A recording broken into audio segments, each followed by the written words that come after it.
మహేశ్వరకు 2 పదవులు ఉన్నాయి, ఏ పదవి వదులుకుంటాడంట. మరి మనకు పెడుతుండక్క చిక్కు. సరే నో ప్రాబ్లం, ఇవ్వద్దని చెప్పు. పార్టీలు ఇవ్వకండి, గవర్నమెంట్ ఇవ్వకండి. మరి 2 పదవులు ఒక అన్న అనుభవించినప్పుడు మరి ఈరోజు పీసీసీ వదిలేసి ముఖ్యమంత్రి వారిలో ఒకటే పదవులు ఉన్నారు కదా. మరి మహేష్ అన్నని ఒక త్యాగం చేసి ఏ మహిళకన్నా ఇవ్వమని చెప్పండి.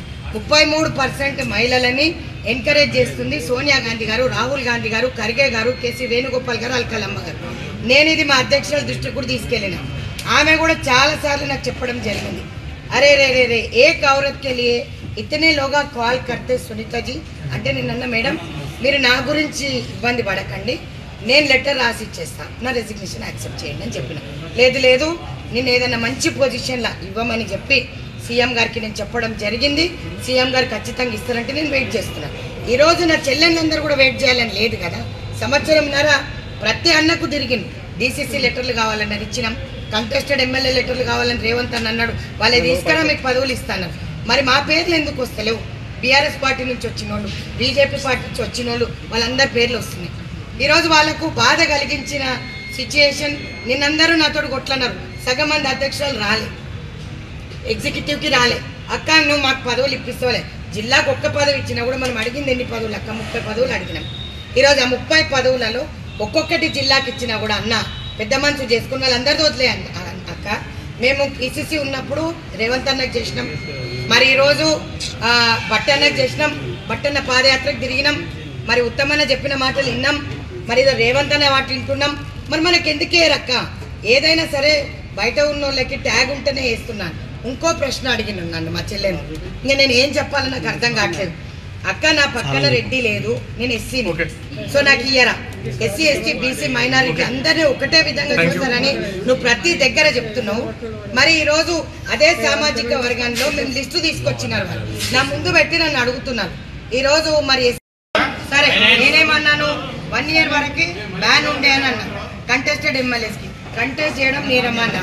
1 year పోయింది, 1.5 year పోయింది. సరే నాకు వైస్ ప్రెసిడెంట్ ఇస్తాను పీసీసీ అధ్యక్షులు చెప్పినారు. ఎల్లో ఉంటావు, మహిళా కాంగ్రెస్లో ఉంటావా, వైస్ ప్రెసిడెంట్లో ఉంటావా అంటే నేను మా చెల్లెళ్ళతోటి రాష్ట్ర అధ్యక్షురాలుగానే ఉంటా. నాకు ఎప్పుడన్నా రేవంత్ అన్న నాకు పదవి ఇస్తే ఆ రోజు నేను పదవి అలంకరించడానికి పోతా, నాకు సంబంధం లేదు. ఇయ్యకున్నా పర్వాలేదు, పార్టీ కోసం పనిచేస్తా. నన్ను లాగేయాలని, మహిళా కాంగ్రెస్ అధ్యక్షురాలుగా లాగేయాలని కూడా గతంలో చర్చలు జరిగినాయి, లెటర్లు కూడా రాసిండ్రు. నేను ఒక్కటే మాట చెప్తున్నా, ఆ రోజు కూడా చెప్పినా, రేవంత్ అన్నకి ఈరోజు కూడా చెప్తున్నా, అన్నను ఒక్క సైగ చేయి, నీ మీద ప్రేమతో నేను రాసిచ్చేస్తాను, అంతేగాని మమ్మల్ని అవమానపరచొద్దని చెప్పి నేను చెప్తున్నా. ఈ హ్యూమిలియేషన్ హరాస్మెంట్ నన్ను చేయొద్దు దయచేసి. నన్ను వెళ్ళిపోమంటే ఇప్పుడు వెళ్ళిపోతా. ఒక కాంగ్రెస్ కార్యకర్తగా బ్రతుకుతా, కాంగ్రెస్ కార్యకర్తగా చచ్చిపోతా, కానీ కాంగ్రెస్ వదిలి పోను. నెంబర్ 1. నెంబర్ 2, నేను ఒక పెద్ద టీం లీడ్ చేస్తున్నాను ఫ్రంటల్ ఆర్గనైజేషన్లో. ఈ పెద్ద నాయకులు ఏం మాట్లాడుకుంటారో నాకు తెలియదు. మేము ఈరోజు ఆ నాయకులందరికీ కూడా కృషి చేసి మహిళా కాంగ్రెస్లో ఉన్న చెల్లెళ్ళందరూ కూడా తిరగడం జరిగింది. డోర్ టు డోర్ క్యాంపెయినింగ్ చేసి తిరిగితే ఆ రోజు అన్న వ్యవసాయ శాఖ మంత్రి తుమ్మల నాగేశ్వరరావు గారు అన్నారు, మీ మహిళల వల్లనే మేము ఈరోజు విజయం పొందినామమ్మ అంటే మాకు చాలా సంతోషంగా అనిపించింది.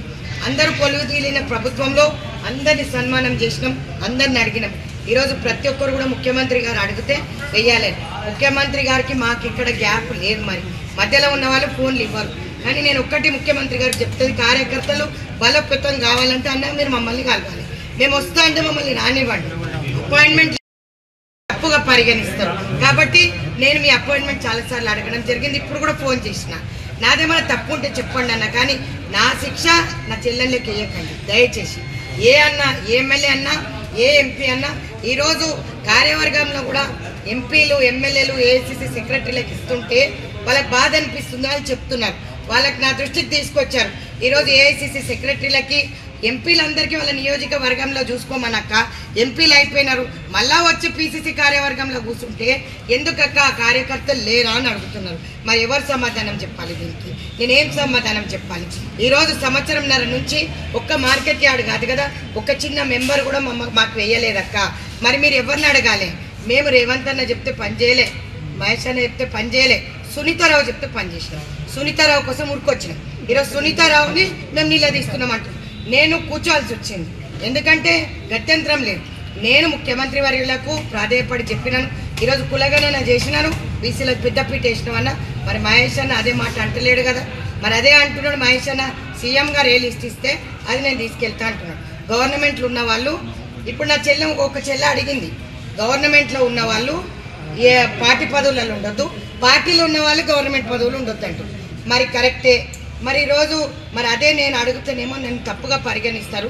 పనిచేసింది మెడ్చల్ అధ్యక్షురాలు, ఇగో 25 ఏళ్ళు ఈమె పనిచేసింది. ఇట్లా అధ్యక్షురాలు అందరూ ఉన్నారు అక్కడ, వాళ్ళందరూ నాతో కొట్లాడడం జరిగింది. నేను ఒకటే మాట నేను మళ్ళీ అభ్యర్థిస్తున్నా అందరితోటి, నేను ధర్నాలు ఎప్పుడు చేయదలుచుకోలేదు పార్టీ మీద. పార్టీ ప్రోటోకాల్ పాటిస్తా, కానీ వీళ్ళ దానికి నేను సమాధానం ఇవ్వలేను. నేనేం సమాధానం ఇవ్వాలి చెప్పండి. ఈరోజు నిన్న ఆర్టీఐ దాంట్లో కూడా ఒక్కరంటే ఒకరు మహిళా కాంగ్రెస్కి రాలే.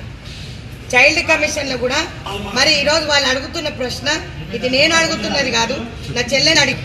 ఈరోజు మహేష్ అన్న 2 పదవులు తీసుకున్నాడు అందులో.